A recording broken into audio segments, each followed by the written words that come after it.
중국과 대만은 전쟁을 할 거다. 오랫동안 평화롭게 살다 보니까 국가들이 전쟁을 일으키고 이런 거를 좀 생각하지 못했습니다. 왜냐면은 전쟁에 대한 거를 과연 뭐 21세기에 전쟁이 나겠어? 과거의 우리 민족의 위대함을 다시 부활시키기 위해서는 경제적, 인명적 손실은 감수할 수 있다. 어허.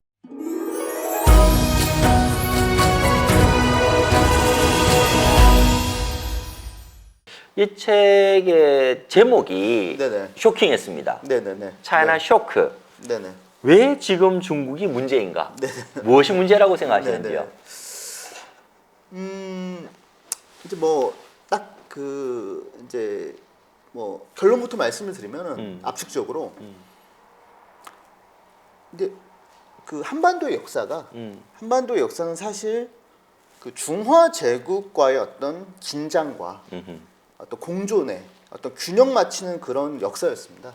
그러니까 중화 그 수천 년 동안 중원 제국에 수많은 제국이 생겼다가 무너졌다가 거기에서 수많은 그 과정에서 지정학적 어떤 힘들이 한반도로 굉장히 강타를 했거든요, 주기적으로. 그런데 이제 그게 산업혁명 이후에 이제 그 유럽에서 이제 유럽이 이제 제국주의로서 굉장히 어떤 전 세계를 지배하면서 해양 문명이 이제 전 세계 역사를 이제 그 주도를 하면서 중국이 좀 많이 위축이 됐었죠. 그런데 지금 중국이 어떤 그런 어떤 여러 가지 어려움을 거치고 상당히 이겨내면서 다시 예전에 어떤 중화 제국을 다시 부활시키려고 하고 있습니다.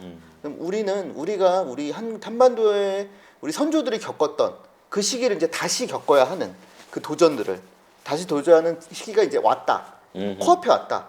그 점을 좀 이제 많이 단순히 어떤 최근에 중국의 행태가 마음에 안 들어서 반중, 협중할 게 아니라 거기서 멈춘다면 우리는 이 큰 어떤 어려움, 앞으로의 이 시련들을 잘 극복할 수 없을 것 같다. 그래서 그런 관점에서 이런 좀 제목을 좀 생각을 해봤습니다. 네. 저는 책 읽으면서 가장 큰 쇼크가 네. 중국과 대만은 전쟁을 할 거다. 네네네. 예.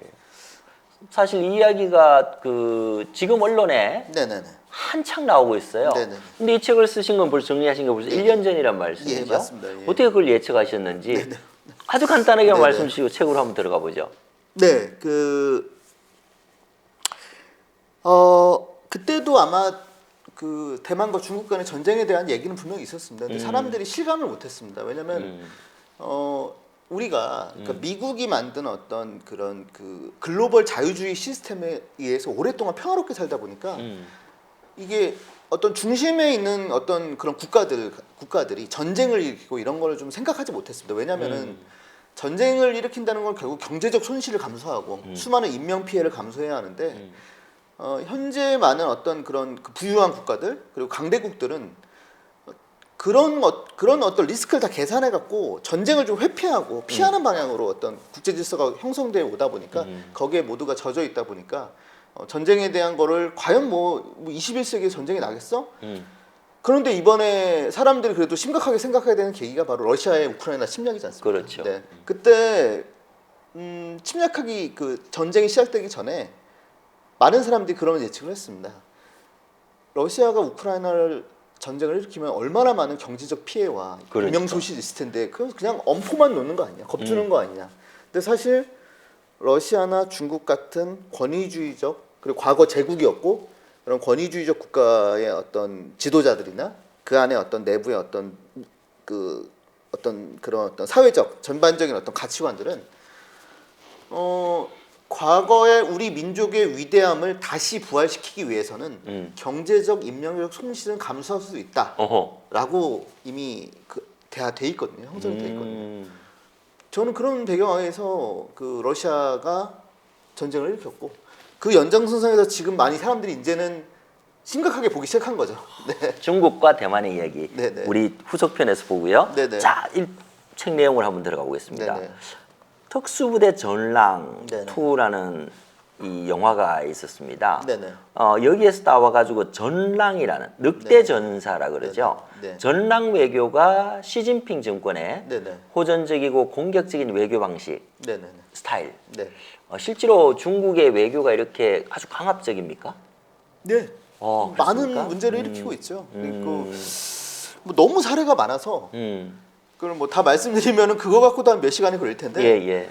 최근에 한 몇 개월 전인가 작년 이제 4분기인가 그 영국의 맨체스터인가 제가 정확한 기억은 안 나는데 거기 중국 영사관이 있습니다. 예, 예. 그 앞에서 이제 홍콩 사람들이 이제 시위를 하는데 그 영사관 직원들이 시위를 좀 보다가 아예 나와서 그 시위하는 홍콩 사람을 그 끌고 와서 강제로 어허. 영사관 내로 데려와서 어. 폭행을 했습니다. 집단 폭행을.